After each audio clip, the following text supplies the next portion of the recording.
Alumni students, and what I like to do is not to have you talk to them and they answer questions, but you to know a little bit about who is Jazz.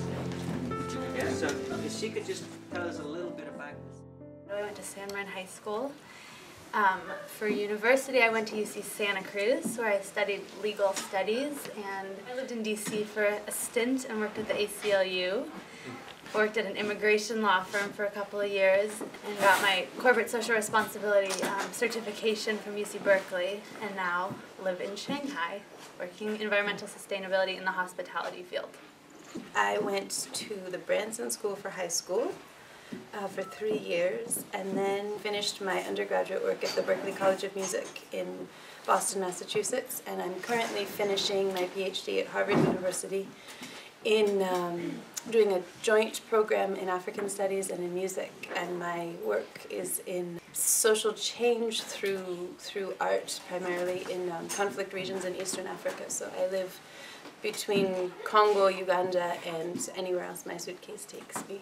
After I graduated from here, I went to public high school in Los Angeles, and then I attended Mills College, got my BA in philosophy, and worked in photography through high school and college, and now I work in commercial printing, and I'm hoping to start my own publishing company.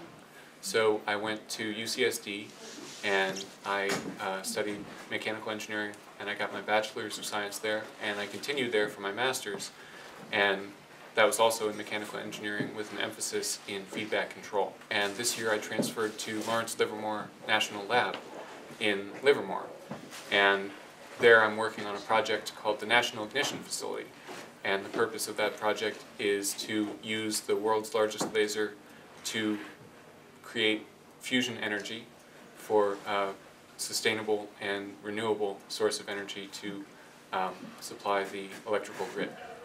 I just graduated from Tamalpais High School in Mill Valley last year, and I go to UC Santa Cruz, and you know, the really unique things that I'm interested in, the more unusual things, I play the harpsichord, I still do a lot of juggling, I definitely do a number of more mainstream things. I run all the time. I'm a legal studies major as well. But I definitely am really well-rounded, and I think that that's what Waldorf shaped me into being.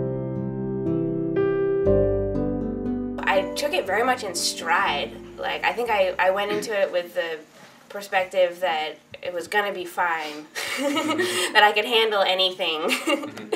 And nothing really surprised me. And while it was a really hard transition, I was excited to do it, and I really felt like I had a very strong base. My math wasn't quite as strong as some of my other friends coming from other public schools, but I think where I exceeded in so many other departments, and English and my social skills and my music and my history and all these other things, that I definitely would not change it for anything.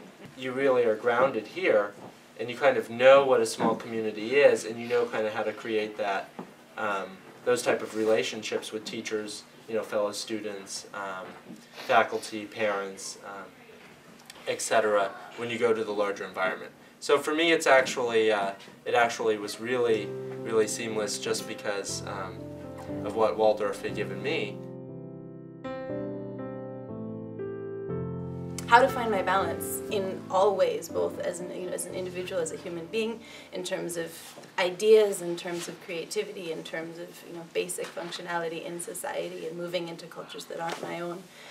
I feel like there were all of these different seeds that were planted. I was being educated on so many different levels of what it means to be human. I think some people worry about the academic because they think Waldorf isn't academically strong, and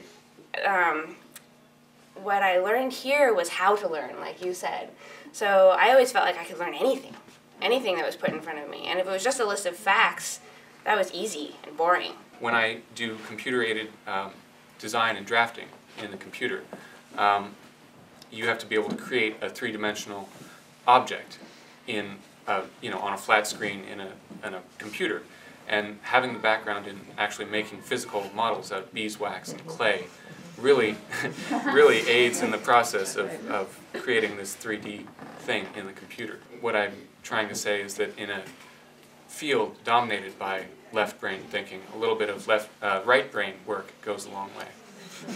And knowing how to do all of the elements, how to fulfill all the requirements, how to take the standardized tests, and how to, go through the normal coursework, but then to also say, here's where I perceive a really big gap. Wouldn't it be fun to come up with some way to try and fill that gap, and to take all of these different skills and to take a creative approach to something academic, to take an academic approach to something creative, and sort of see what happens if I can, keep one foot in each world. In high school, we studied the Crucible in junior year, and I already knew the entire thing by heart because we had performed it in 8th grade. I was a Judge Hawthorne. I was like a 50-year-old male judge as a 12-year-old girl.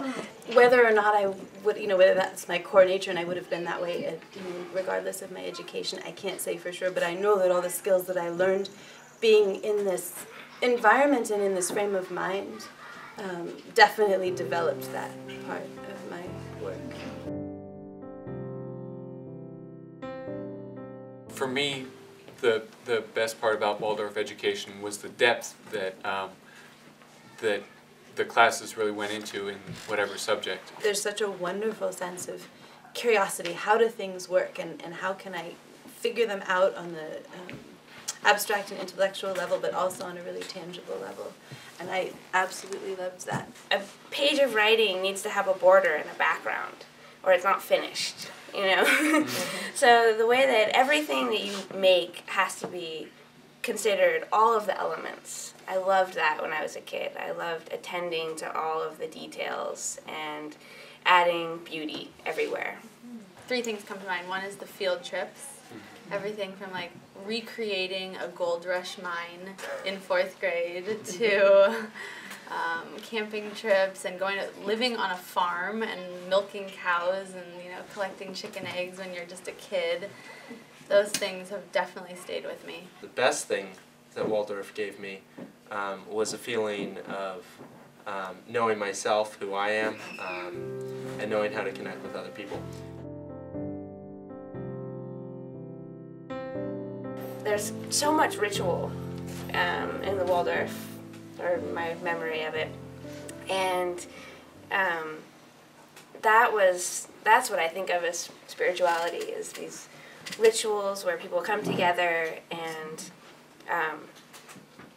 feel that greatness that is all of us together and all of life together, and there was so much room for that in Waldorf. Every material, whether it was wood or beeswax or a plant or an animal or another human relationship, there was respect for the essence of whatever it was that we were interacting with, and having that space around everything that was held by the teacher, it was held by the other members of the class. Nobody says, well, this is how you're supposed to do it. There was never any dogma around it. There was never any prescription, but there was space for reflection around all of the minutiae of every day. And to just have had somebody else, who was the grown-up, because, I was 4 when I started at Waldorf, to have somebody create that environment for me, to have the privilege of coming up in that, and then later coming to reflect. Now it's sort of up to me which choices I make or don't make, but to have had somebody sort of hold that space for me for years without my even knowing it, something that I'm so deeply grateful for, and I'd had space to grow into it if I wanted to.